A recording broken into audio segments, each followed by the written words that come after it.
Здравствуйте. По данным исследований, если ничего не предпринимать, то к 2050 году число людей, страдающих деменцией, утроится. В этом видео я хочу с вами поделиться информацией из авторитетных источников, такие как журнал медицинский The Lancet или British Medical Journal и другие источники, которые рассказывают о факторах риска в развитии деменции и что мы можем сделать для того, чтобы предотвратить это. Ссылки на источники я оставлю под видео в описании. Меня зовут Олеся, и я живу в Новой Зеландии. Благодарю вас, что вы посетили мой канал и смотрите это видео. Также я читаю комментарии каждого и отвечаю. Я настолько рада, что у меня появилось столько подписчиков. Я невероятно этому рада. Спасибо большое. Начнем с того, что есть факторы, на которые нельзя повлиять. Это, например, старение, возраст. На сегодняшний день нельзя повлиять. И гены, например. А есть факторы, которые повлиять можно. И ученые очень интенсивно стараются выяснить, какие же это факторы и что мы можем изменить в нашей жизни, чтобы снизить развитие деменции. Итак, первый фактор. Ученые доказали, что люди, которые не получили образование до 45 лет, больше подвержены деменции. Это в связи с тем, что формируется такой когнитивный резерв до этого возраста. А когнитивный резерв – это такая способность мозга восстанавливаться, например, после травмы, после каких-то хронических заболеваний, после инсульта. Что касается вообще после 45 лет, мозг все время требует стимуляции. Нужно все время его стимулировать. Все время. Есть такая на английском пословица «they use it or lose it».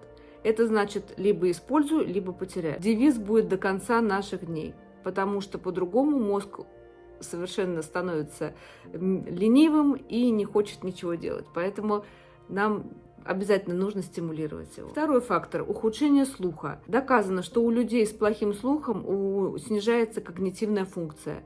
Рекомендация от медиков – ношение слуховых аппаратов. Очень важно. Третий фактор риска – гипертония, сахарный диабет и ожирение.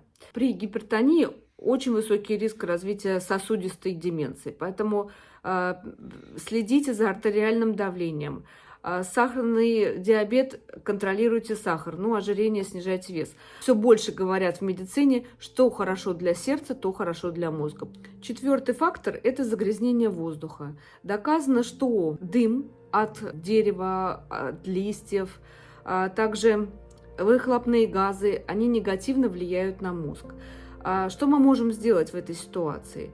Более осознанно, наверное, подходить вообще к жизни. То есть, если мы идем заниматься какой-то спортом, например, на улице, то стараться избегать каких-то, может быть, улиц оживленных с большим количеством транспорта.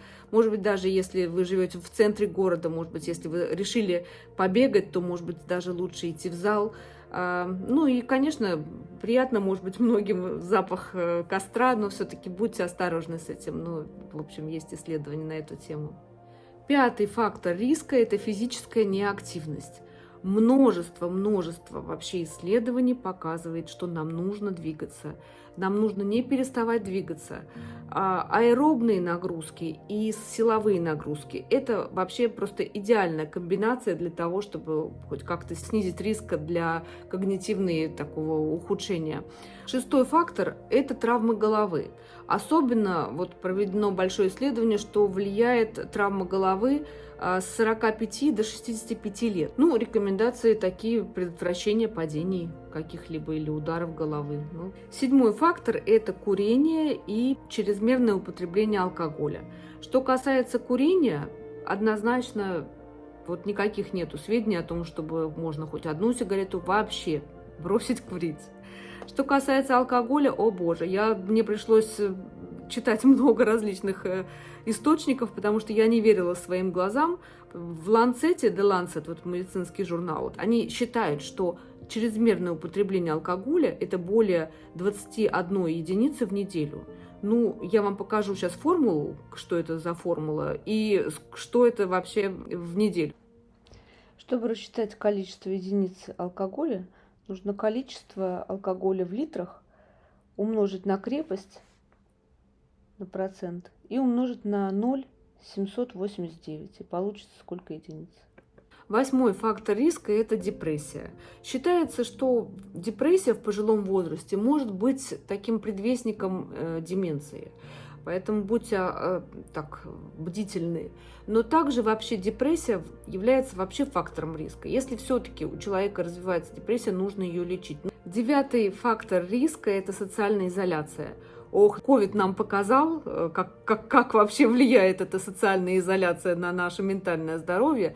Но, к сожалению, в пожилом возрасте социальная изоляция – это абсолютно точно фактор для развития деменции прогрессивно. Поэтому старайтесь, помните об этом. Помните, чем мы больше сидим дома и не общаемся с людьми, тем мы больше теряем навыки общения. Это всегда как-то немножечко некомфортно уже после длительной изоляции общаться с людьми.